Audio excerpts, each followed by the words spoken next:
श्रोते हो नमस्कार. आपण ऐकते रेडिओ विश्वास 90.8 कम्युनिटी रेडिओ. तुमचं जगणं तुमचा आवाज. मंडळी, माझी कविता या आपल्या सगळ्यांच्याच आवडत्या कार्यक्रमात सगळ्या श्रोत्यांचं मनपूर्वक स्वागत आहे. नवकवींना हक्काचं व्यासपीठ देणारा आपला कार्यक्रम म्हणजे माझी कविता. आणि या कार्यक्रमात नेहमीप्रमाणेच आणखीन एका कवयित्रीला घेऊन आम्ही हजर झालेलो आहोत. त्यांचा परिचय मी आपल्याला करून देणार आहेच. त्यांचं नाव आहे अमृता खंडेराव आणि आज ते आपल्याबरोबर टेलिफोनिक इंटरव्ह्यूच्या माध्यमातून यवतमाळ इथनं बोलत आहेत. खरं तर अमृता यांच्याबद्दल बोलायचं झालं तर खूप बहुआयामी असं व्यक्तिमत्व त्यांचं आहे. कारण कविता करणं हाच एक केवळ त्यांचा क्रायटेरिया नाही आहे, तर त्या यूट्यूबर म्हणून काम करतात, कॉपीरायटर म्हणून काम करतात, पथनाटक दिग्दर्शनाचं कामसुद्धा करतात. त्याचबरोबर लेखनाच्या माध्यमात सुद्धा त्यांचा हातखंडा आहेच. कवितांबरोबरच कथा, ललित, वैचारिक, सामाजिक, पथनाट्य, बालसाहित्य, गाणी, स्लोगन, जिंगल्स आणि जाहिरातींचं लेखन सुद्धा त्यांनी केलेलं आहे. अनेक नावाजलेल्या वृत्तपत्रांमध्ये त्यांनी लेखन केलेलं आहे. त्याचबरोबर यूट्यूबच्या चॅनलच्या माध्यमातून त्यांनी महिलांबद्दल त्यांचं जास्त कंटेंट असतं आणि त्याच्यामध्ये महिलांवर होणारे अत्याचार, सामाजिक प्रश्न, पर्यावरण किंवा ग्रामीण भागातल्या समस्या असा सगळ्याच लेखाजोखा त्यांच्या अनेक यूट्यूबच्या व्हिडिओच्या माध्यमातून आपल्याला बघायला मिळतं. विनोदी मालिकेच्या माध्यमातून महिला आणि त्यांच्या आयुष्याशी निगडीत असणाऱ्या अनेक गोष्टी, नातेवाईक किंवा त्यांच्या संपर्कात येणाऱ्या लोकांबद्दल त्यांनी खूप छान पद्धतीनं तिथे आपल्याला चित्रण केलेलं आढळतं. आणि त्याच्यामुळे तो एक आणखीन एक महत्त्वाचा मुद्दा त्यांच्या व्यक्तिमत्वात आपल्याला जाणवतो. अनेक वेगवेगळे आयाम त्यांच्या या व्यक्तिमत्वाशी जोडले गेलेले आहेत. केवळ मनोरंजन किंवा लेखन हाच त्यांचा काय म्हणूया एक शिरस्ता नाही आहे, तर मागच्या 10 वर्षांमध्ये त्यांनी शेतकऱ्यांच्या समस्या, महिलांचे प्रश्न, पर्यावरण आणि ग्रामस्वच्छतेबद्दलच्या अनेक सारख्या महत्त्वाच्या विषयांवरती विद्यार्थ्यांच्या मदतीनं पथनाट्य सादर करून जनजागृती केलेली आहे. महिलांच्या, शेतकऱ्यांच्या समस्या सोडवण्यासाठी त्यांनी त्यांच्याबरोबर काम केलेलं आहे. बचत गटाच्या माध्यमातून त्यांनी अनेक विषयांमध्ये स्त्रियांसाठी मदत केलेली आहे, त्यांना काम दिलेलं आहे. ग्रामीण भागातल्या महिलांना वेगवेगळ्या प्रकारची मदत मिळवून देण्याबरोबरच अनेक कार्यक्रमांच्या माध्यमातून महिलांशी त्या सतत जोडलेल्या असतात आणि विद्यार्थ्यांना, शिक्षकांना मोफत मार्गदर्शन त्या करतात. सामाजिक सलोख्यासाठी सुद्धा त्यांनी कायम आपलं योगदान दिलेलं आहे. आणि नागपूर सकाळ या वृत्तपत्रामधनं मूल घडवताना यासारख्या महत्त्वाच्या विषयावरती त्यांनी स्तंभलेखन सुद्धा केलेलं आहे. मला वाटतं इतका मोठा परिचय हा आता पुरेसा आहे आणि याच्यातनंच आपल्याला लक्षात आलेलं आहे की आजच्या कार्यक्रमात ज्या व्यक्तीशी किंवा ज्या कवयित्रीशी आपण बोलतो आहोत ती केवळ कवयित्री नाही आहे, तर सगळ्याच अंगानं परिपूर्ण असं तिचं व्यक्तिमत्व आहे. आणि अशाच व्यक्तिमत्वाशी आज आपण चर्चा करणार आहोत. हा प्रवास सगळा कसा घडत गेला हे सगळं आपण त्यांच्याकडनं जाणून घेऊया. अमृताजी, खूप खूप स्वागत आहे आजच्या कार्यक्रमात. धन्यवाद. अमृताजी, खरं तर तुमचं खूप खूप मनापासून सुरुवातीला कौतुक आणि अभिनंदन आहे की केवळ आपण लेखन हाच एक आपला विषय बनवलेला नाही किंवा हेच आपलं एक विश्व नाही आहे, तर अनेक माध्यमातनं आपण कायम समाजाशी जोडलेल्या असता. ग्रामीण भागातल्या महिला असू देत किंवा विशेषतः ग्रामीण भागाशी निगडीत अनेक प्रश्नांवर आपण काम करताय आणि त्याच्यामुळे मला वाटतं एकाच वेळी इतकी आव्हानं पेलणं हे खरं तर सोपं नाही आहे. त्याच्यामुळे सुरुवातीला मला आपल्याला हाच प्रश्न विचारायचा आहे की आपलं बालपण कुठलं आणि ही जी एक सगळी पार्श्वभूमी आपल्या व्यक्तिमत्वाशी जोडलेली आहे किंवा हे जे मूळ कुठे रुजलेलं आहे आपल्या स्वभावात, ते कसं काय घडत गेलं, आपण काय सांगाल? जन्मापासून मी ग्रामीण भागातच राहिले. बर. माझी आई जिल्हा परिषदेला शिक्षिका होती हं. आणि वडील जिल्हा उद्योग केंद्रात होते. तर आईच्या सतत खेडोपाडी बदल्या व्हायच्या. बर. आम्हा तिन्ही भावंडांना घेऊन ती सतत खेड्यातच राहिली. हं, हं. म्हणजे जिल्हा परिषद शाळेच्या बदल्या खेड्यातच होतात. त्यामुळे बरोबर. जन्मापासून खेड्यात राहिल्यामुळे खेड्याच्या समस्या वगैरे त्या माझ्याच होत्या. बर. त्याच्यात वेगळं काही नाही. आणि नंतरही मी आता भोसा नावाच्या ज्या गावात राहते मागच्या 20 वर्षापासून, तेही एक छोटंसं खेडेगाव आहे. बर. त्यामुळे ग्रामीण पार्श्वभूमी साहजिकच माझ्या सगळ्या लेखनाला आहे. हं, हं, हं. बर. पण मग हे जे लेखन आपण करायला सुरुवात केली, तर हे मुळात कधीपासून सुरू झालं? म्हणजे शालेय किंवा कॉलेज जीवनात म्हणा किंवा घरात कोणी असं होतं का, की ज्याच्यामुळे हा संस्कार लेखनाचा आपोआप रुजला गेला? एक लेखक होण्यासाठी आधी वाचनाचा संस्कार असला पाहिजे असं मला वाटतं. हं. माझी आई फार चांगली वाचक होती बर. आणि ती जुन्या काळातल्या म्हणजे 2-3 लायब्ररीज तिने त्या काळात लावल्या होत्या. बर. जेव्हा तिची बदली व्हायची तेव्हा पहिल्यांदा ती त्या गावातलं वाचनालय शोधायची. हं, हं, हं. आणि माझी आजी कवयित्री होती. म्हणजे ती पाळणे, मंगलाष्टक हं, हं, हं. आणि असं वेगवेगळ्या प्रसंगी डोहाळ जेवण अशा प्रसंगी त्या बाईचं तिच्या कुटुंबातल्या लोकांचं नाव टाकून रचना करून द्यायची. तर अरे वाह! त्या काळचं ते असं ती कवयित्रीच होती आणि तिच्या रचना छंदोबद्ध असायच्या. हं, हं. मध्ये एक मीटर होतं, की ते अंगभूत लय जी आहे अष्टाक्षरीची, ती बरोबर. तिच्याकडून माझ्याकडे आली अच्छा. आणि पुढच्या पिढीत आईनं लिहिलं काही नाही, परंतु वाचनाचा प्रचंड दांडगा संस्कार आईनं माझ्यावर केला. हं, ती हं, हं. आणि मी एकत्र पुस्तकं वाचायचो आणि प्रचंड वाचायचो. बरं. अच्छा. मग हे सगळं असताना पहिली कविता आपली कुठली होती किंवा पहिलं असं कुठलं लेखन आपण केलं होतं? पहिलं मी 9वीत असताना हिंदीत लिहिली होती कविता बरं, बरं. शाळेत असताना आणि मला वाटतं त्या सुरुवातीच्या काळात कसं असते खूप लहान वयात, हं, की सुरुवातीच्या काळात जेव्हा एखादी व्यक्ती लिहायला लागते ना, त्यावेळेस तिच्यावर तिने जे वाचलेलं आहे, हं. त्याचा प्रचंड दांडगा प्रभाव आणि संस्कार असतो. जे बरोबर. लेखक, कवी वाचलेले आहेत. तर हं, ते हं. थोडंसं कॉपी करायला सुरुवात झालेली असते तिथे. बरोबर. की मला मला कुसुमाग्रज आवडतात. मला ग्रेस आवडतात. हं, मला मुकुंद टाकसाळे आवडतात. तर मी त्यांचं बघून लिहायला लागते. हं. म्हणजे कुठलीही व्यक्ती, मी माझ्याबद्दल बोलते. तर मग मी त्यांचं बघून लिहायला लागले. बरोबर. की त्यांनी कसे शब्दरचना केली आहे. हं. कशी विनोद निर्मिती केली आहे. आणि याच्यातून मी शिकले आणि सुरुवातीला कॉपी करत होते. नंतर लिहिता, वाचता मला माझी शैली सापडत गेली. बरं, बरं. अच्छा. मग तीच जे कुठलं आपण पहिलं लेखन केलं असेल किंवा आपल्याला जे सगळ्यात योग्य आणि छान वाटलं, की माझ्याकडनं आज छान लिखाण झालंय, असं कुठलं कवन आहे, अशी कुठली कविता आहे, जी आपण आमच्या श्रोत्यांना ऐकवाल? पहिली तर माझ्याकडे उपलब्धच नाही आता. बरं. पण जे तुम्ही आत्ता सुरुवातीला फार मोठा परिचय दिला मला थोडंसं लाजल्यासारखं होतंय. पण त्यात तुम्ही सामाजिक वनीकरणाबद्दल बोललात. हं, हं. तर तो अभंग मला जास्त आवडतो आणि तो मी सादर करते. जरूर. यवतमाळ हा शेतकरी आत्महत्यांसाठी कुप्रसिद्ध जिल्हा आहे बरोबर. आणि शेतकरी आत्महत्यांमागे हं. डिफॉरेस्टेशन हे फार मोठं कारण आहे. बरोबर. की जेव्हा तुम्ही वन्य प्राण्यांची घरं नाहीशी करता, हं. जंगलतोड बेसुमार करता, त्यावेळी तुमच्या शेतीला बाधा पोहोचते सगळ्या दिशांनी. बरोबर. म्हणजे अवकाळी आहे, गारपीट आहे, वन्य प्राण्यांचे शेतावर होणारे हल्ले यवतमाळ जिल्ह्यात सर्वात जास्त आहेत. अच्छा. बरं. त्यामागचं कारण पण तेच आहे, की वन्य प्राण्यांचं घर तुम्ही नाहीसं केलंय आणि मग ते कुठे जाणार? हं. अच्छा. तर ती अवनी तुम्ही गुगल केलं की सापडू शकतं. तर त्या अवनीचा जेव्हा तिला पिल्लं होती आणि जेव्हा तिला गोळ्या घालून ठार मारलं गेलं, हं, हं, हं. त्यावेळेस लिहिलेला हा अभंग आहे. बरं, बरं. अच्छा. वृक्षांची ही अशी केली नासधूस, धरित्रीची कूस नागवली. वृक्षांची ही अशी केली नासधूस, धरित्रीची कूस नागवली. एक एक वृक्ष जपण्या परीस, तोडण्यासाठीच घातला घाला. एक एक वृक्ष जपण्या परीस, तोडण्यासाठीच घातला घाला. काळ उगवतो तुझ्यावरी सूड, दुष्काळाचा आसूड पाठीवरी. काळ उगवतो तुझ्यावरी सूड, दुष्काळाचा आसूड पाठीवरी. गुरे ढोरे सारी हिंडती उन्हात, रानामध्ये चारा पाणी नाही. गुरे ढोरे सारी हिंडती उन्हात, रानामध्ये चारा पाणी नाही. कापली सवने मांडीला उच्छाद, झाला समोताद सावलीला. कापली सवने मांडीला उच्छाद, झाला समोताद सावलीला.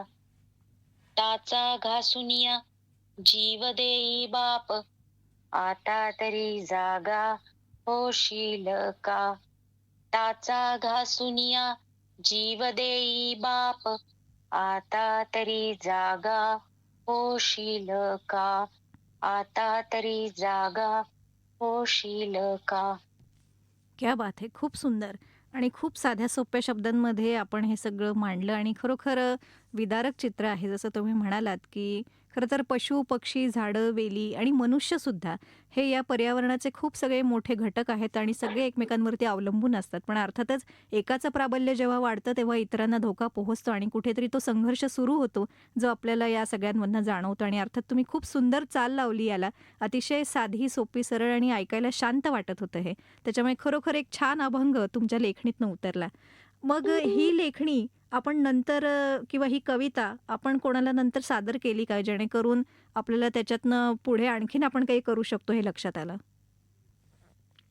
माझा मुलगा वयाच्या 6व्या वर्षापासून सामाजिक वनीकरणासाठी काम करतो. बरं, तर त्याचे जे त्यांना आत्तापर्यंत 500 वर्कशॉप्स, कार्यशाळा घेतलेल्या आहेत बरं, बरं. वेगवेगळ्या ठिकाणी. हं, हं, हं. महाराष्ट्रात, महाराष्ट्राच्या बाहेर आणि जगात सुद्धा. बरं. तर तो त्याच्या कार्यक्रमाची सुरुवात किंवा हं. शेवट बरं. या अभंगाने करतो. मी त्याला म्हणजे सांगितलं, की "तू हा म्हणत जा, की आपल्याला जे सांगायचंय फार थोडक्यात, हं. वनीकरणासाठी आपण जे काम करतोय ते का करतोय?" तर तो हा अभंग तो नेहमी वापरतो त्याच्या बरं, बरं. कार्यक्रमात. असा उपयोग नक्कीच. म्हणजे अवेअरनेससाठी हं. शेतकऱ्यांना जागृत करण्यासाठी. बरं, बरं, बरं, बरं. खूपच छान. आणि मग ही कविता झाल्यानंतर पुढे आपण अनेक वेगवेगळ्या प्रकारचं लेखन केलं. मग त्याच्यामध्ये मुलांसाठी साहित्य आहे, स्त्रियांसाठी आहे, वेगवेगळ्या प्रकारचे उपदेश आहेत, पथनाट्य आपण दिग्दर्शित करता मुलांच्या मदतीनं. तर मग हे सगळं करत राहावं, हे केव्हा मनात आलं किंवा हेच आपण करू शकतो, हे आपली आवड आहे, हे कधी-कधी घडत गेलं? अ, माझा मुलगा नर्सरीत होता त्यावेळेस अशक्त होता बरं. आणि त्याच्या तब्येत सतत जरा हे राहायची, बिघडलेली राहायची. हं, हं. तर मग शाळेतही मी त्याला पाठवत नव्हते, घरीच अभ्यास घ्यायची. मग मुळात मी शिक्षक, त्याच्यामुळे मला असं वाटलं, की याचा आत्मविश्वास वाढवण्यासाठी मी काय करू शकते? हं, हं. बरं, आणि मग त्याच्याकडून वेगवेगळ्या छोट्या गोष्टी, कविता, अगदी छोटी-छोटी बडबड गीतं असं पाठ करून घेणं. बरं. मग तो एकटाच म्हणजे बघा मी असा विचार करते, की जेव्हा एक आई आपल्या सगळ्याच आया आपापल्या मुलासाठी करत असतात. बरोबर आहे. तसं मी पण. पण ज्या समाजामध्ये तुमच्या माघारी आई-वडील आयुष्यभर कुणालाच पुरत नाहीत. खरं आहे, खरं आहे. तर ज्या समाजामध्ये आपली अपत्य, आपली मुलं आपण ठेवून जाणार आहोत, तो समाज सुसंस्कृत असला पाहिजे. हं. तो खरं आहे. समाज चांगला असेल तरच आपलं मूल तिथे सुखाने जगू शकणार आहे. बरोबर. तुम्ही खूप सारी संपत्ती कमावून ठेवली म्हणजे तुम्ही मुलाचं आयुष्य सुरक्षित करू शकत नाही. खरं आहे. तर अगदीच बरोबर.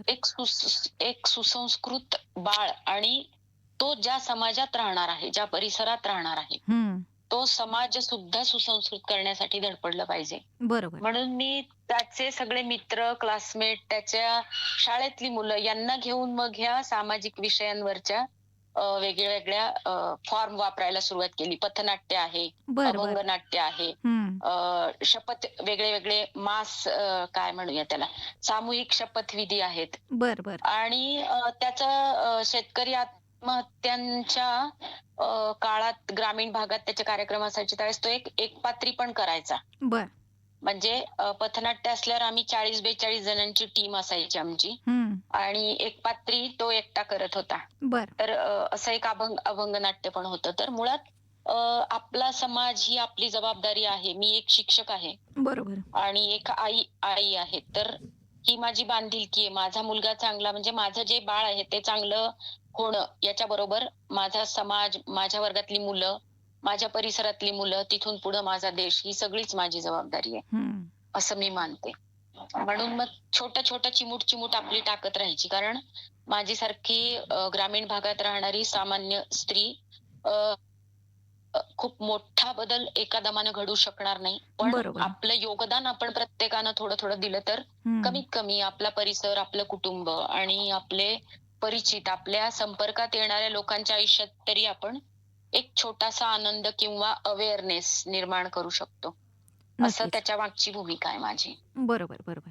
खूप छान आपण हे सगळं नमूद केलं आणि हे एक याच्यामध्ये मला जरूर आवर्जून सांगायला आवडेल तुमच्याबद्दल. ते म्हणजे केवळ तुम्ही तुमच्या मुलाचा विचार नाही केला, तर त्याच्याच वयोगटातली त्याच्याबरोबरचे जे कोणी मुलं असतील, त्याचे मित्र असतील, आजूबाजूचे कोणी मुलं असतील, तर त्यांना सगळ्यांना घेऊन त्यांच्या मनामध्ये तुम्ही हा विचार रुजवला आणि नुसता रुजवला नाही, तर कायम त्यांच्या संपर्कात राहून वेगवेगळ्या प्रतीने, वेगवेगळ्या कृतीने तुम्ही त्यांच्या संपर्कात राहिलात आणि सगळ्या गोष्टींची जाणीव त्यांना त्याच कोवळ्या वयात करून दिली. मला वाटतं ही संस्कार क्षमता फार थोड्या पालकांमध्ये असते आणि त्याच्यामध्ये तुम्ही खूप छान काम केलंत. आता याच्यानंतरचा पुढचा प्रश्न मला असा विचारायचा आहे, ते म्हणजे की अ, लेखन आपण फक्त याच्यापुरतं ठेवलं नाही, तर आपण वृत्तपत्रात सुद्धा लिखाण करायला लागल्या. मग त्या ठिकाणी प्रतिसाद कसा होता? अ, मी जेव्हा केव्हा लिहायला सुरुवात केली तेव्हा मी एक फार भाग्यवान लेखक समजते स्वतःला. बरं. जेव्हा लिहायला सुरुवात केली त्याच दिवसापासून मला प्रचंड प्रतिसाद दिला सगळ्या लोकांनी महाराष्ट्रातल्या. मी संपूर्ण महाराष्ट्राची आज या निमित्ताने आभार मानते. संपूर्ण महाराष्ट्रातल्या मराठी वाचणाऱ्या सगळ्या रसिकांचे, श्रोत्यांचे आभार मानते. बरं. माझी पुस्तकं जेव्हा आली म्हणजे कसं होईन तर होईन माय नावाचं पुस्तक आहे नवीन आलेलं. हं, तर हं. ते Amazonवर ज्या दिवशी लावलं बरं. विक्रीसाठी, हं. त्या अर्ध्या अर्ध्या तासात त्याच्या 1,000 प्रती संपल्या होत्या. क्या बात है! आणि अर्ध्या तासानंतर आम्हाला फोन यायला मला पर्टिक्युलरली फोन यायला सुरुवात झाली, की पुस्तक तर दिसत नाहीये तिथं. मला वाटलं असं कसं होईल? आजच तर सकाळी लावलंय. हं. मग मी प्रकाशकाला विचारलं तेव्हा ते म्हणले, की सगळ्या कॉपीज संपल्यात आता. त्यांना सांगा, की आपण एक थोडे दिवसात परत लावत आहोत. कारण तेवढ्याच आम्ही छापल्या होत्या. बरोबर. मग पुन्हा प्रकाशन पूर्व सवलतीत दिलं. तर जेव्हा माझं पुस्तक आलं, हं. बेसिकली मी विनोदी जे लिहिते ते हं. Facebookवर लिहिते आणि ते विनोदी साहित्य फार लोकप्रिय आहे. बरं. म्हणजे खूपच लाखो लोकांना ते आवडतं आणि हं. त्याच्यातले हजारो लोक तर तिथे Facebookवर आहेत, पण त्यातले शेकडो लोक पर्सनली माझ्या परिचयाचे आहेत. बरं, बरं, बरं. आणि अच्छा. पुस्तकं विकली जाणं ही जी फार कष्टाची गोष्ट असते, तिचा मला कधीच त्रास झाला नाही. बरं. अच्छा. आणि एक थोडंसं डायव्हर्ट करते, की तुम्ही म्हणालात, की संस्कारक्षम म्हणजे तुम्ही सगळ्यांसाठी काम केलं मुलाबरोबर. हं. तर यातही माझा स्वार्थ आहेच. नक्कीच. म्हणजे अब्राहम लिंकन म्हणतो, की स्वार्थाशिवाय जगात कुठलीच गोष्ट घडत नाही. बरोबर. तर नेम एंड फेम हे बाय प्रॉडक्ट असते बरं का. हं. लोक नावासाठी जर काम करत असतील तर मला काय ते खरं म्हणजे पटत नाही. तुम्ही जेव्हा लोकांच्या कल्याणासाठी अ, काम करता त्यावेळेस तुमचा स्वार्थ असा असतो, की तुमचं मूल घडवायचं आहे. तुम्हाला काय म्हणूया एक समाधान मिळवायचं आहे. तुम्हाला एक बरोबर. चांगला समाज आजूबाजूला पाहिजे. हं. तुम्हाला सुसंस्कृत लोक हवे आहेत, चांगले वाचक हवे आहेत. आणि जेव्हा आपण लिहितो तळमळीने त्यावेळेस त्याचा परिणाम झाल्याशिवाय राहत नाही बरोबर. लोकांवर. हं. तर हा मोठा स्वार्थ आहे त्याच्या नक्कीच, नक्कीच. त्याच्यामागे. खूप छान आणि खरंच मला वाटतं हे फार महत्त्वाचं आहे, की चांगलं देत राहणं हेच खरं तर एका जाणकार लेखकाचं काय म्हणतो कसब असतं आणि ते तुम्ही मिळवलेलं आहे त्याच्यामध्ये तुमचं खरंच कौतुक आहे. YouTubeच्या माध्यमातून सुद्धा तुम्ही श्रोत्यांबरोबर जोडलेल्या आहात, प्रेक्षकांबरोबर जोडलेल्या आहात. तर त्याच्यामुळे तोही एक फायदा आपल्याला आहे, की आपण प्रत्यक्ष श्रोत्यांबरोबर संवाद साधू शकता किंवा श्रोत्यांच्या कमेंट्समधनं तुम्हाला त्या गोष्टी कळत असतील. आता यानंतर जरूर मला आणि श्रोत्यांना आपली एखादी दुसरी कविता एखाद्या वेगळ्या विषयावरची नक्कीच ऐकायला आवडेल.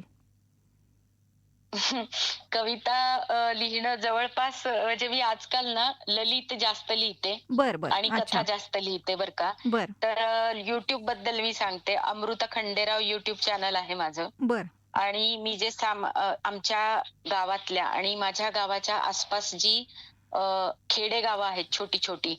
चापडोह आहे, बोथगव्हाण आहे, रातचांदणा आहे, गोधणी आहे. बरं. खूप सारी खेडेगावं आहेत. आमचं भोसा आहे. हं, हं. सावरगड आहे. तर या गावातल्या ज्या महिला आहेत, दारिद्र्य रेषेखालच्या त्यांच्यासाठी मी एक महिला मदत केंद्र चालवते.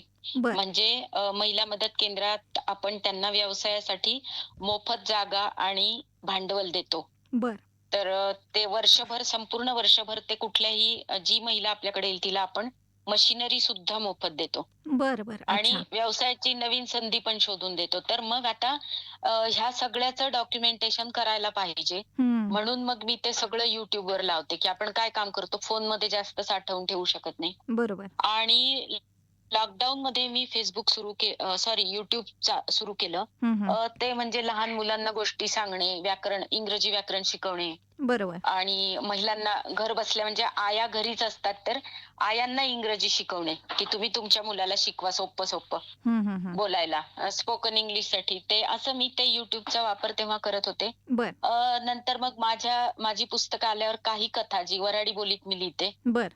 बुलढाणा जिल्ह्यातल्या नांदुरा तालुक्यातल्या ग्रामीण भागात जी वऱ्हाडी बोली बोलली जाते, बरं, बरं. तिच्यातली ती जे मी आता ज्याचा उल्लेख केला, कसं होईन तर होईन माय ते पुस्तक. हं, हं. तर त्यातल्या काही कथा मी माझ्या YouTubeवर माझ्या आवाजात लावल्या बरं. आणि इतरही असं. तर ते YouTube मोस्टली लहान मुलांची गाणी, पथनाट्य, त्यांच्यासाठी लिहिलेली समूह गीतं, ह्याचं रेकॉर्डिंग शाळांमध्ये जाऊन केलेलं आणि तेच YouTubeवर लावलेलं आहे. बरं, बरं. अच्छा. नक्कीच. हां, अ, हां. खूप छान हा प्रवास तुमचा घडतोय आणि म्हणूनच मला वाटतं, की केवळ कविता हेच माध्यम तुम्ही वापरलं नाही तुमच्या भावना व्यक्त करायला किंवा समाजाचं चित्रण करायला. तर वेगवेगळ्या माध्यमातनं तुम्ही स्वतःला एक्सप्रेस करत गेलात किंवा समाजाची परिस्थिती सांगत गेलात. मला पुढचा प्रश्न आपल्याला असा विचारायचा आहे, ते म्हणजे की इतकं सगळं करत असताना खरं तर हा व्याप खूप मोठा आहे. कारण एकाच वेळी वृत्तपत्रात लेखन करणं, YouTubeसाठी व्हिडिओ करणं, त्याचं एडिटिंग करणं असेल किंवा सतत नवीन कंटेंट शोधणं हे फार कठीण असतं. तर मग अशा वेळेस घरची जबाबदारी सांभाळत असताना आणि हा व्याप सांभाळत असताना कुटुंबाचा पाठिंबा कसा असतो?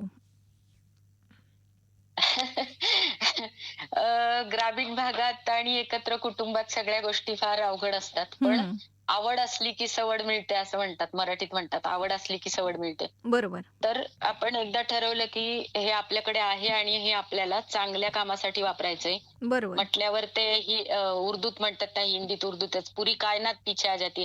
तसं मग हं, ते सगळे आपोआप आपल्याला मदतीला धावून येतात लोक. बरोबर. हळू त्यांना आपल्या कामाचं महत्त्व कळायला लागतं. हं. आणि Facebookनी मला एक मुंबई स्वयंपाकघर नावाचा एक Facebook ग्रुप आहे. हो. तिथे मी एक असंच कथा लिहिली होती एक बरं, आणि त्या केवळ एका कथेमुळे माझ्या आयुष्याला इतकी मोठी कलाटणी मिळाली, बरं. की त्या ॲडमिन लोकांची मी फार आभारी आहे. हं, हं. त्याच्यानंतर मला ब्लॉकबस्टर यश मिळालं आयुष्यात. माझं पुस्तक आलं. बरं. माझ्या कथांचे प्रचंड चाहते वाढले. म्हणजे दिवसाला हजार-हजार फॉलोवर वाढले Facebookवर आणि माझ्या यशात सोशल मीडियाचा फार मोठा, प्रचंड मोठा वाटा आहे. बरं, बरं, बरं. सोशल मीडियावरचा जो मैत्र परिवार आहे, त्यांचे पण या निमित्ताने मी आभार मानते. हं. म्हणजे महिला मदत केंद्र काढायचं ठरवलं तेव्हा सुद्धा या सगळ्यांनी मला वेगवेगळ्या प्रकारची मदत केली, आर्थिक मदत केली बरं. आणि आम्ही एक संघटन असं तयार झालं. हं, हं. आणि ते नाव जरी माझं असलं तरी आम्ही सगळ्यांनी मिळून ते सुरू केलं आणि चालवलं.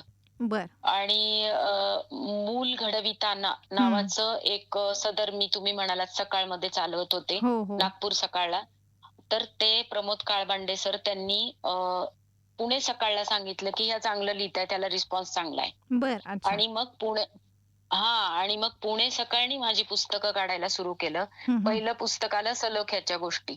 बरं. ते पण असंच हातोहात त्याची आवृत्ती संपली. प्रकाशन पूर्व सवलतीला लावलं होतं तर पुस्तक येण्यापूर्वी त्याच्या 350 प्रती बुक झाल्या होत्या. बरं, बरं. म्हणजे अतिशय नवोदित लेखकासाठी हे आश्चर्यकारकच यश असते. नक्कीच. म्हणजे 500-500 कॉपीज एकदम जाणं फार कठीण हं. असते. आणि ह्या सगळ्यांचं सहकार्य आहे आणि माझी इच्छाशक्ती.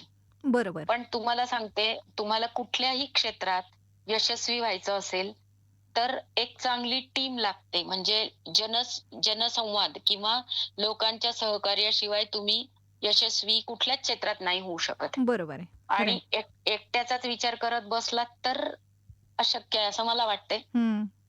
टीमवर्कच असतं हे. म्हणजे मग ते माझा Facebook मित्र परिवार असेल किंवा मी ज्या Facebookच्या समूहांवर आहे ते सगळे लोक असतील, ॲडमिन आहेत तिथले. बरोबर. भक्ती चपळगावकर आहेत, हं, हं. स्नेहल बनसोडे आहेत. बरं. यांनी प्रचंड पाठिंबा दिला आणि पहिलं पुस्तक माझं येणार म्हटल्यावर आमचा एक सलोखा नावाचा WhatsApp ग्रुप आहे. बरं. तिथे आपले प्रमोद मुजुमदार त्यांचं सलोख्याचे प्रदेश या पुस्तकाला साहित्य अकादमी अवॉर्ड आहे. बरं, बरं. तर त्यांनी माझ्या पुस्तकाला स्वतःहून प्रस्तावना लिहिली आणि मी अक्षरशः त्यांच्या पुस्तकाचं नाव चोरलं. त्यांचं सलोख्याचे प्रदेश आहे. मी बरं. सलोख्याच्या गोष्टी असं केलं. कारण आम्ही दोघंही सलोख्यासाठी काम करतो. हं. हं, ते तर त्यांचं काम खूप मोठं आहे महाराष्ट्रभर. मी बरोबर. फक्त आमच्या गावापुरतं आहे माझं. हं, पण ते पाठीशी उभे राहिले. त्यांनी खूप सुंदर प्रस्तावना लिहून दिली आणि त्याच्यानंतर मला विशेष उल्लेख करायचा आहे मुकुंद टाकसाळे सरांचा, बरं. की मी लहानपणापासून त्यांची पुस्तकं वाचते हं, आणि माझ्यावर गाढ प्रभाव आहे. बरं. मला त्यांचं पुस्तक वाचताना टाकसाळीतील नाणी वाचताना मी एकटीच हसायची अच्छा. आणि ते खूप धमाल वाटायचं. मग मला वाटायचं आपण असं का नाही लिहू शकत? लिहायला पाहिजे. पण विनोदी लिहिणं किती अवघड आहे. हं, प्रचंड अवघड आहे. खरंय, लोकांना खरंय. रडवणं सोपं आहे, हसवणं फार अवघड आहे. बरोबर. मग सुरुवातीला कॉपीकॅट सारखं केलं मी. पण जेव्हा माझं पुस्तक आलं विनोदी, तेव्हा त्याची प्रस्तावना मुकुंद टाकसाळे सरांनी लिहिली. बरं. स्वतःहून लिहिली. अच्छा. आणि फार कौतुक केलं पुस्तकाचं. पाठीशी माझ्या एक पाठीशी आशीर्वादाचा हात दिला त्यांनी. हं. तर हे फार ऋण इतकं आहे, की किती जणांची नावं घ्यावीत असं खरंय, खरंय. सगळ्यांची घेऊ शकत नाही. हं. त्याबद्दल अ, हे वाईट वाटतं. पण नक्कीच. जे मला महत्वाचं वाटलं ते सांगितलं आणि ललित, गद्य आणि कथा हं, हे मुळात तुम्ही बरोबर आहे कवयित्री असा उल्लेख केला. बरोबर आहे हं. कवयित्री. पण कविता वाचणाऱ्या लोकांची संख्या कमी आहे. कवितेचा बरोबर. फॉर्म समजणाऱ्या रसिकांची संख्या कमी आहे. हं. पण कथा, गोष्ट ही आबालवृद्धांना आवडते. लहान बरोबर. मुलापासून म्हातारपर्यंत गोष्ट आवडत नाही असं कोणीच नाही. हं, हं. मग गोष्ट लिहायचं म्हटल्यावर मग मी ते कथा आणि ललित हे 2 फॉर्म ललित म्हणजे कविताच असते पुन्हा असं मला वाटतं, बरोबर आहे. की ललित ही विस्तारित कविता आहे. म्हणजे त्याच्यातला तरलता जी आहे कवितेतली हं. ती ललितात असते. बरं. आणि ती कथेत आणलं तर मग ते त्याचं काय म्हणूया, जर ती कथेत आणायला जमलं तर त्या लेखकाचं कौशल्य आहे ते. खरंय. पण कथा ज्या मी लिहिल्या त्या ग्रामीण भागातल्या महिलांची जी दुःख आहेत, हं. डीप इंटिरियर मधली, जी शहरी भागातल्या महिलांना माहीतच नसतात. बरोबर. त्यांचं आयुष्य किती खडतर आहे, किती प्रचंड संघर्ष आहे. जिवंत राहणं हाच संघर्ष आहे रोजचा. हं. आज खरंय. मला जिवंत राहायचंय इथून संघर्षाला सुरुवात होते. खरंय, खरंय. अगदी म्हणजे बरोबर आहे. कौटुंबिक हिंसाचाराला तर ते घरोघरी कौटुंबिक हिंसाचाराच्या बळी आहेत. खरंय. आणि ह्या बायकांवर लिहायचं कुणी तर मग त्यांच्याच भाषेत लिहूया. हं, हं. सुरुवातीला मी प्रमाण मराठीत लिहित होते. बरं. पण मला असं वाटायला लागलं, की ज्या महिलांच्या सुख-दुःखाबद्दल मी बोलते तर त्यांचीच भाषा वापरते. मग वऱ्हाडीत लिहायला सुरुवात केली आणि आता अ, वऱ्हाडी वाचणाऱ्या लोकांची संख्या आहेच आहे. आधीपासून खूप उत्तम लेखक आहेत मराठीत बरोबर आहे. वऱ्हाडी लिहिणारे. प्रत्येक जण आपापलं मांडत असतो. तर मग मला सुद्धा वऱ्हाडी लेखनाला प्रमाण मराठीपेक्षा जास्त मोठा प्रतिसाद मिळाला. अच्छा, अच्छा. बरं, बरं, बरं. नक्कीच. खूप छान वाटलं तुमच्याशी बोलून आणि खरंच खूप सुंदर हा तुमचा प्रवास आहे. ज्या पद्धतीनं तुम्ही उमेदीने काम करत आहात. मला वाटतं, की असं फारच थोड्या जणांमध्ये असतं. कारण स्वतःच्या आनंदासाठी काम करणं हे फार वेगळं आहे. पण दुसऱ्यांना बरोबर घेऊन त्यांच्या आनंदामध्ये स्वतःचा आनंद शोधणं, हे फार थोड्या लोकांना जमतं आणि त्याच्यामध्ये तुम्ही आहात असं मला वाटतं. आता पुढे आणखीन अरे काय करण्याची थँक इच्छा आहे? पुढे तर कादंबरी लिहिते मी. कादंबरी हा फॉर्म मी दुसऱ्यांदा हाताळते. पहिल्यांदा लिहिली होती ती कुठे प्रकाशित झालेली नाही. बरं. पण आता पहिलीच म्हणायचं तर कादंबरी लिहित आहे एक नवीन. Facebookला मी तिचे काही भाग टाकले होते आणि अर्थातच तिला खूप माझे वाचक सतत मागत आहेत ते. बरं, बरं. तर त्यामुळे ते मी कादंबरी आता माझी जानेवारी धुरपतीचा किस्ना नावाची. तर ती बरं. एक प्रेरणा आहे. ती सत्यकथा आहे. तर ती कादंबरी आहे धुरपतीचा हं, हं. किस्ना नावाची. बरं. आणि विवेक प्रकाशन मुंबईनी माझं बालसाहित्याचं पुस्तक प्रकाशित केलंय. बरं. उलटं टांगलेलं भूत आणि म्हातारी. अच्छा. बरं, बरं. Amazonवर सगळी पुस्तकं उपलब्ध आहेत. बरं. खूप खूप शुभेच्छा तुम्हाला. तुमची ही जी वाटचाल सुरू आहे त्याच्यात तुमची अशीच उत्तम प्रगती हो आणि कायम तुम्ही तुमच्या लेखनातनं, तुमच्या YouTubeच्या माध्यमातनं सगळ्या श्रोत्यांच्या, प्रेक्षकांच्या भेटीला येत राहू आणि असंच दर्जेदार साहित्य रसिकांसाठी तुमच्याकडनं निर्माण होत राहू अशीच मी तुम्हाला शुभेच्छा देते. आणि आज तुम्ही रेडिओ विश्वासशी इतका वेळ काढून बोललात, इतकी छान माहिती दिलीत आणि सगळा प्रवास तुमचा उलगडून सांगितलात. त्याच्याबद्दल रेडिओ विश्वास आणि सगळ्या श्रोत्यांच्या वतीनं मी आपले मनापासून आभार मानते. मनःपूर्वक धन्यवाद. मी तुमची आणि रेडिओ विश्वासची आणि रेडिओ विश्वासच्या संपूर्ण टीमची मनापासून आभार मानते. धन्यवाद आणि धन्यवाद. खूप खूप शुभेच्छा तुम्हाला. धन्यवाद.